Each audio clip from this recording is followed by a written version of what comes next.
Todos aqui são pais. Tivemos adolescentes e temos adolescentes e até adultos que não tiveram, ainda optaram por não ter filhos. Mas de qualquer maneira, todos nós somos tocados pela paternidade. Nós somos tocados às vezes na saudade de quem já não está mais aqui, na ausência, talvez de quem esteja, mas nós não conhecemos. Nós somos tocados pela presença de quem amamos, pela celebração de amar quem amamos. Mas de qualquer maneira, todos nós aqui temos uma relação com o Pai. E aqui falo de pais terrenos, seja uma relação boa, presente ou ausente, mas nós temos essa relação. E falar de paternidade, e da mesma maneira que nós temos uma relação com o nosso Pai aqui na terra, seja ela de que maneira for, todos nós também temos uma relação com o nosso Pai que está nos céus, porque falar de paternidade também é falar de Deus. Como disse, meus queridos, resolveu se revelar para a gente dessa maneira, como sendo o nosso Pai. E da mesma maneira que nós não podemos ficar indiferente ao nosso Pai que está ou que esteve aqui na terra, seja ele, tenha sido ele bom ou tenha sido ele mau, nós não podemos ficar indiferente a esse Pai que está nos céus. Às vezes nós temos uma relação com esse Pai de decepção, do nosso Pai ali de cima. Às vezes nós temos uma relação com esse Pai ali de cima de cobrança, por que é que o Senhor não fez isso? Ou por que é que o Senhor não faz isso? Uma relação de indiferença, até a crença de que talvez esse Pai exista, mas isso não faz diferença prática nenhuma na minha vida, e essa é a minha relação com esse Pai que está nos céus. Tem gente que tem uma relação de rompimento. Eu não quero mais ter um relacionamento contigo, quero fugir de Deus, quero fugir do Pai, quero fugir da presença dEle. Tem gente que tem um relacionamento de não existência. Eu creio que meu Pai não existe. Eu acredito que não existe o meu Pai, e essa é a relação que tenho com Ele. Uma relação de confiança, uma relação de entrega, uma relação de fé, uma relação de amor, mas o fato é que todos nós temos uma boa, má, ruim, esquisita, mas temos uma relação com Deus. E é claro que é muito importante a gente olhar para a gente e perceber, qualificar o que tipo de relação nós temos com Deus. Sejamos nós cristãos ou não, temos uma relação com Deus, mas o que é mais bonito é que nas páginas das Escrituras Sagradas, na página da Bíblia, Deus nos chama a entender muito mais que tipo de relação Ele tem com a gente, até do que a relação que nós temos com Ele. E não existe um texto mais importante, ou mais adaptado para esse momento, do que a parábola mais conhecida da Bíblia, que é a parábola do filho pródigo.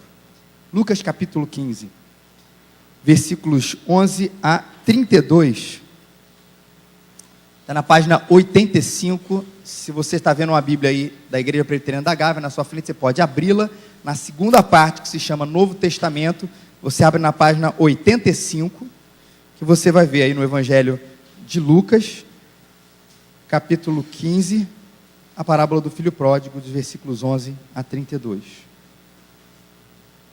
Quero ler para vocês esse texto da palavra de Deus. Continuou, certo homem tinha 2 filhos. O mais moço deles disse ao pai: Pai, dá-me a parte dos bens que me cabe, e ele lhes repartiu os haveres. Passados não muitos dias, o filho mais moço, ajuntando tudo o que era seu, partiu para uma terra distante, e lá dissipou todos os seus bens, vivendo dissolutamente. Depois de ter consumido tudo, sobreveio àquele país uma grande fome, e ele começou a passar necessidade. Então ele foi e se agregou a um dos cidadãos daquela terra, e este o mandou para os seus campos a guardar porcos. Ali desejava ele fartar-se das alfarrobas que os porcos comiam, mas ninguém lhe dava nada. Então caindo em si, disse: Quantos trabalhadores de meu pai têm pão com fartura, e eu aqui morro de fome? Levantar-me-ei, irei ter com meu pai, e lhe direi: Pai, pequei contra o céu e diante de ti, já não sou digno de ser chamado teu filho, trata-me como um dos teus trabalhadores. Levantando-se, foi para o seu pai, e vinha ele ainda longe, quando seu pai a avistou, e compadecido dele, correndo, o abraçou e o beijou. E o filho lhe disse: pai, pequei contra o céu e diante de ti. Já não sou digno de ser chamado teu filho. O pai, porém, disse aos seus servos: trazei depressa a melhor roupa. Vestiu, ponde-lhe um anel no dedo e sandálias nos pés. Trazei também e matai o novilho cevado. Comamos e regozijamo-nos, porque este meu filho estava morto e reviveu. Estava perdido e foi achado. E começaram a se regozijar. Ora, o filho mais velho estivera no campo. E quando voltava, ao aproximar-se da casa, ouviu a música e as danças.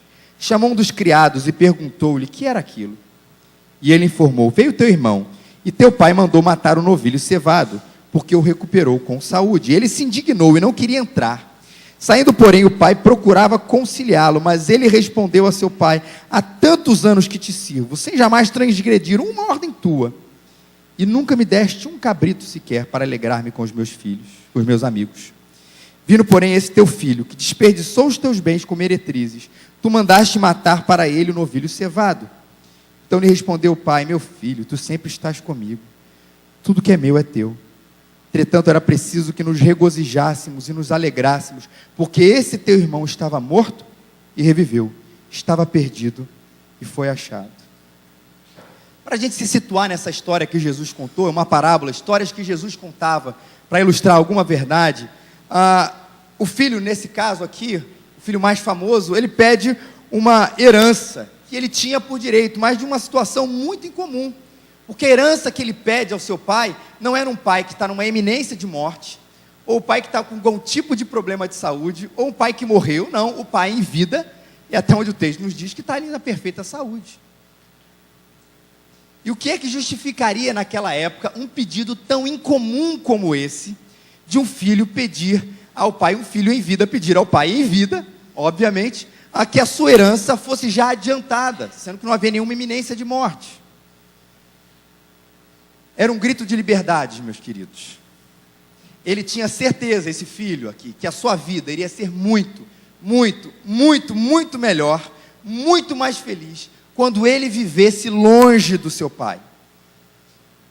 Howard Hendrickson, um comentarista do Novo Testamento, ele diz que, ele nota que nesse texto, o filho vai para uma terra muito distante, e não é à toa que Jesus usa essa palavra, que a terra era distante, não está aqui por acaso, é como se a gente quisesse se afastar ao máximo. Então a gente não se muda da Gávea para o Jardim Botânico, a gente não sai da Gávea e vai para o Leblon, a gente sai da Gávea e vai para um outro país, ou uma cidade muito longe, como quem tivesse, não tinha internet, não tinha Skype, não tinha Viber, não tinha nada parecido. A comunicação seria praticamente impossível, e para o pai era ruim, mas para o filho era de fato o grito da sua liberdade. Finalmente, eu vou viver independente do meu pai. O que Jesus quer dizer com isso? É uma analogia dos nossos dias. O processo que nós fazemos de independência de Deus, nós não precisamos dele. Nós sabemos viver a vida do nosso jeito, nós sabemos viver a nossa vida, talvez acreditando que esse pai exista, mas ele não tem interferência nenhuma sobre nós, e é bom que ele esteja distante, até que ele exista, mas que ele seja distante, porque eu sei muito bem cuidar das minhas coisas. Mas existe uma verdade, a frase mais famosa de Agostinho nas suas confissões, o Santo Agostinho, a frase mais famosa, você já ouviu ela provavelmente algumas vezes. Ele diz: Senhor, ele ora, fizeste-nos para ti, e o nosso coração estará inquieto enquanto não descansar em ti. Fizeste-nos, Senhor, para ti, e o nosso coração estará inquieto enquanto não descansar em ti. Você pode ir para uma terra distante, Deus estará lá. Você pode querer romper com Deus, mas Deus estará lá. Salmo 139 diz: para onde fugirei da tua presença? Se eu subir aos céus, tu lá estás. Se eu fizer a minha cama na sepultura, tu lá estás também. Se eu subir com as asas da alvorada e morar na extremidade do mar, tu estás lá. Mesmo ali a tua mão direita me guiará e me susterá. Mostrando claramente nesse texto, Salmo 139, que nós podemos perder o interesse no Pai, mas o Pai não perde o interesse na gente. E a nossa alma só vai encontrar descanso quando essa reconciliação acontecer, nossa com o nosso Pai que está nos céus. E como Agostinho disse, é bem verdade, nós iremos descansar. Não é viver uma vida chata, não é morrer, mas a nossa alma encontrará sentido quando a gente se reconciliar com o nosso Pai. E essa história tão bonita mostra, talvez a da mais clara realidade aqui, é um pai de braços abertos. O filho não se preocupou em nenhum momento, não sei se você já parou para pensar nisso nesse texto, se a herança que ele pediu iria fazer falta para o seu pai. Será que eu pedindo aquilo que é meu pai vai ter o que comer no dia seguinte? Meu pai vai realizar os seus sonhos, não precisa nem comer. Meu pai vai fazer a viagem que ele juntou tanto tempo com a minha mãe para viajar. Será que ele vai conseguir se realizar? O filho não pensou nisso. O filho queria, desejava viver longe do pai. E quando ele volta, como é que o pai recebe ele? Braços abertos. E levantando-se, foi para o seu pai. E via ele ainda longe, quando seu pai o avistou. E o seu pai, o ofendido, compadecido dele, correndo, o abraçou e o beijou. Sinceramente, a sua reação seria igual se seu filho fizesse a mesma coisa? Por mais que nós amemos os nossos filhos, por mais que a nossa paternidade terrena seja algo inspirado por Deus, eu não sei se a gente teria o mesmo sangue desse pai aqui para fazer o que ele fez. Talvez fizéssemos isso depois de uma bronca, talvez fizéssemos isso depois de um certo ressentimento, de rancor, de raiva, que seriam as reações naturais que a gente teria, por mais que amemos os nossos filhos, porque afinal, nosso filho desejou, quis romper com a gente, morar numa terra distante, e não deu notícia. Mas o amor de Deus é tão constrangedor, que Ele nos recebe com amor, diante da nossa opção por não estar com Ele, diante dos nossos pecados, diante daquilo que nós fizemos contra nós e contra as pessoas, diante das nossas monstruosidades, diante das nossas insistências em errar, porque a gente não apenas erra, a gente insiste no nosso erro, e ainda assim, a Bíblia mostra um Deus que tem os braços abertos para receber a gente, se compadecer de nós, que é o que o texto nos diz, de ter misericórdia das nossas vidas, de correr na nossa direção, que é isso que o Pai foi, se compadece, Ele corre, e Ele abraça, e Ele beija. Deus faz a gente sentir de maneira clara na nossa alma o seu grande amor por nós. Mas essa volta aconteceu porque alguma coisa aconteceu também no coração do chamado filho gastador, ou filho pródigo. Você leu o texto comigo, você percebe que depois desse filho ter ido para uma terra distante, gastado todo o seu dinheiro, o que aconteceu naquela terra? Uma grande fome. E aquele filho começou a passar necessidade. E não tinha emprego, e não tinha o que comer, não tinha o que se ajudar, e até que ele resolve, ele tem talvez o melhor emprego para aquele momento, que era guardar porcos. E comer da comida do que os porcos comiam. Isso já é ruim para nós. Imagina para um judeu. É pior ainda. A sensação de impureza, de um rebaixamento tal que talvez nós que não somos judeus, ou talvez você que seja judeu, talvez consiga perceber isso de uma maneira mais clara. Mas naquela época, isso tão forte, era a pior coisa que podia acontecer. Além de cuidar dos porcos, ele iria comer a comida dos porcos.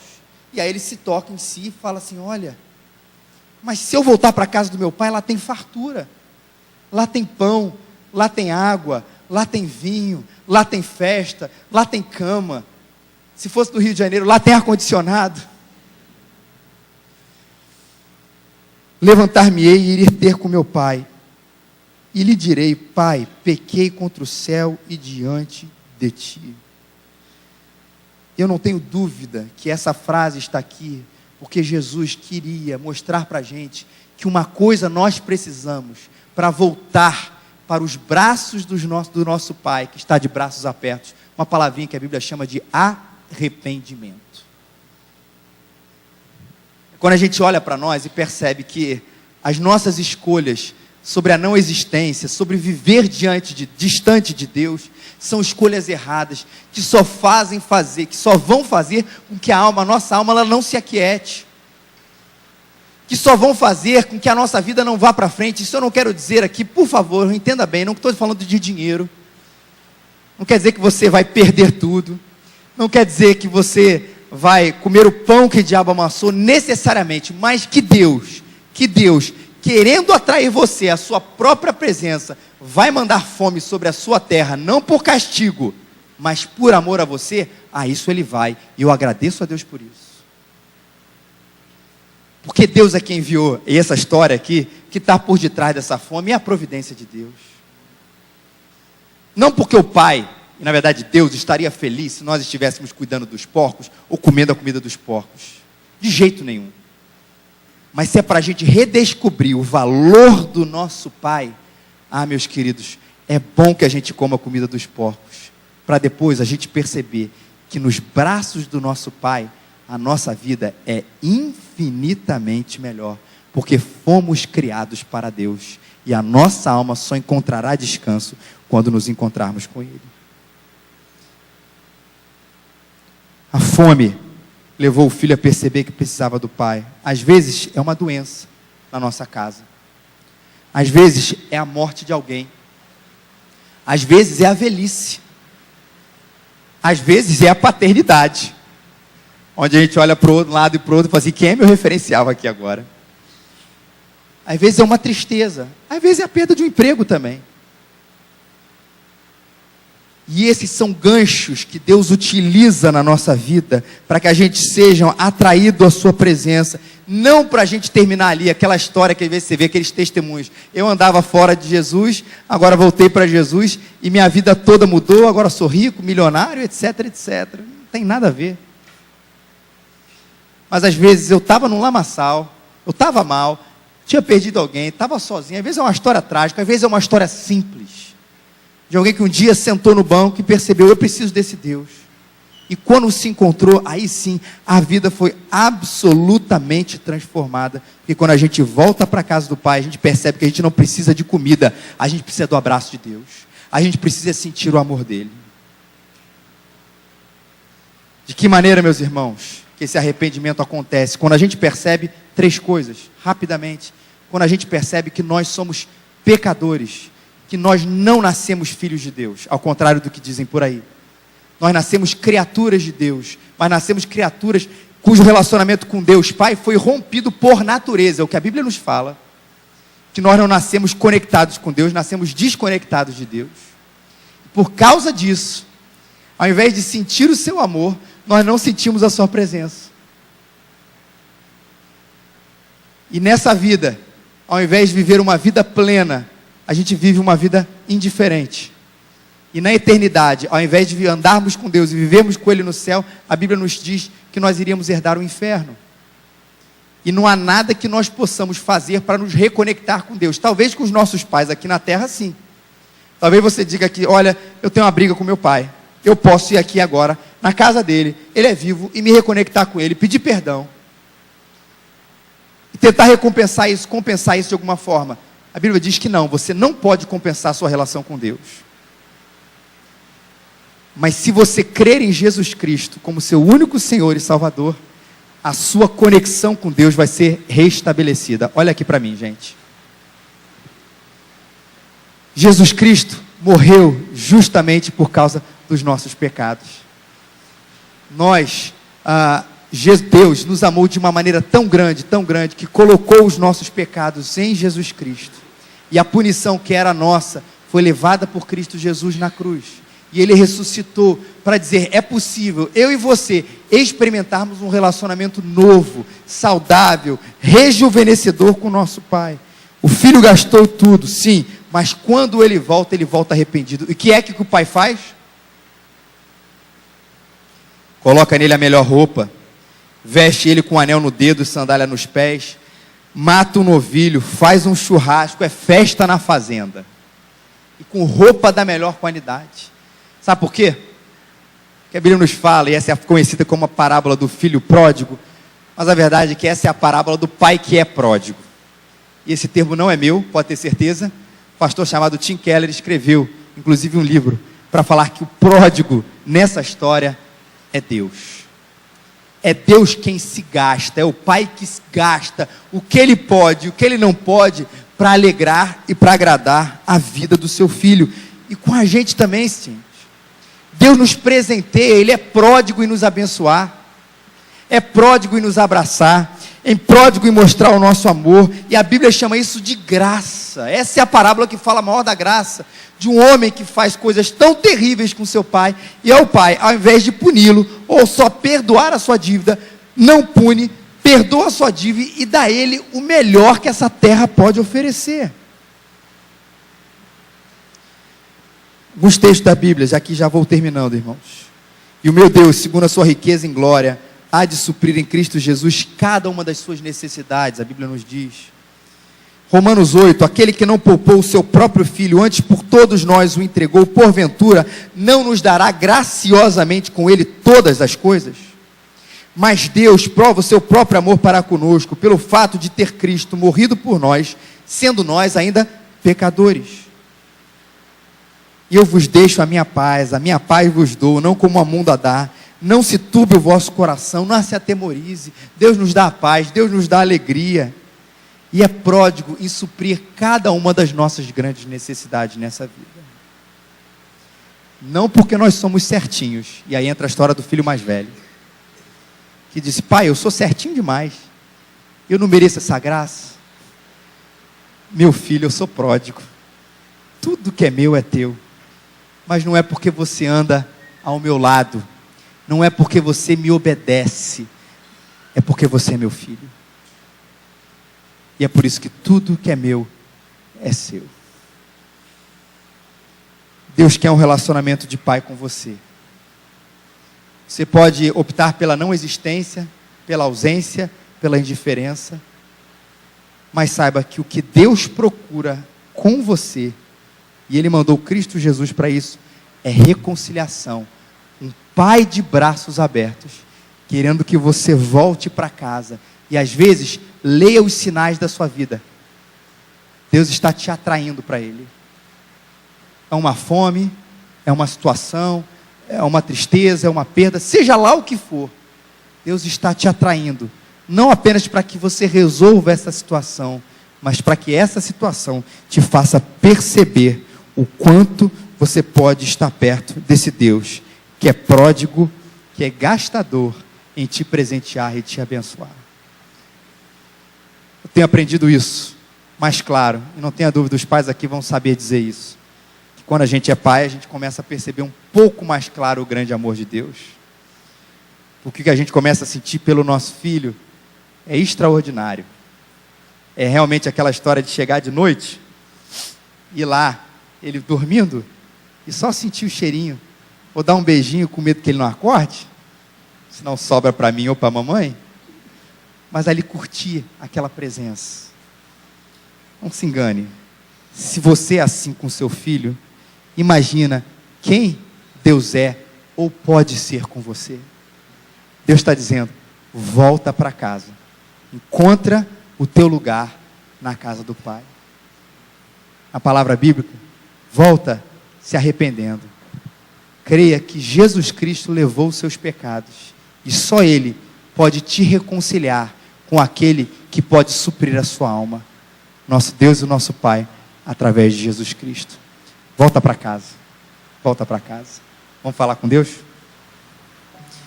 Nosso Deus e nosso Pai, nós louvamos o Teu santo nome nessa noite, te agradecendo do fundo do nosso coração, ó Deus, pelo Teu amor por nós, pela maneira cuidadosa, amorosa que o Senhor tem tratado a gente, Pai. Obrigado por toda a sorte de bênçãos, obrigado pelos presentes, obrigado pela vida, obrigado por aquilo que os nossos olhos podem ver, criação Tua. Mas muito obrigado, Senhor, porque nós podemos Te chamar assim, de Pai. Que bela figura, que belo nome. Aquele que está, de fato, com os braços abertos, pronto para receber o filho arrependido, a quem o Senhor mesmo atrai a sua própria presença, Pai. Não porque quer nos castigar, Pai, mas porque o Senhor mesmo percebe, Senhor, que a nossa alma só encontrará descanso quando se encontrar com o Senhor, e dia após dia viver num relacionamento alegre, festivo, amoroso com o Senhor, Pai. desfrutando da tua presença, sentindo o teu amor por nós, sentindo a tua graça sobre as nossas vidas, ó Pai. Como certamente nós não podemos perceber, Senhor, mas tentamos, ó Deus, esse filho sentiu quando voltou para a casa do seu pai. A gente quer ter essa alegria, Senhor, todos os dias com o Senhor, Pai. E peço por aqueles, Deus, que ainda não te conhecem como Pai. Por favor, toca, Senhor, nesses corações. Espírito Santo de Deus, age com conversão, age com mudança de vida, Senhor. Age para que a alma, Senhor, aqui hoje encontre o descanso, que é se encontrar na tua santa presença. E de alegria, de aprender e reaprender a vida, cuidado e amparado pelo nosso Pai que está nos céus. Quero também te pedir, ó Deus, que pelos nossos pais aqui na terra, Pai, ajuda-nos a sermos bons pais. Pedindo também, Senhor, ajuda-nos a espelhar em Ti, esse Pai amoroso que Tu és, ó Deus, com Teu amor, com a Tua justiça, com a Tua disciplina amorosa, com Teu abraço e com Teu beijo, para que a gente seja assim com os nossos filhos, ó Pai. E se existem relacionamentos quebrados, também pedimos, ó Deus, que a Tua palavra, o Teu Espírito instrua, quebre corações, para que pais e filhos, filhos e pais, voltem a ser uma família, Senhor, na Tua presença, Senhor. Eu te peço por isso, Senhor, e te agradeço por tudo. Obrigado, meu Pai, obrigado, nosso Pai, em nome de Jesus.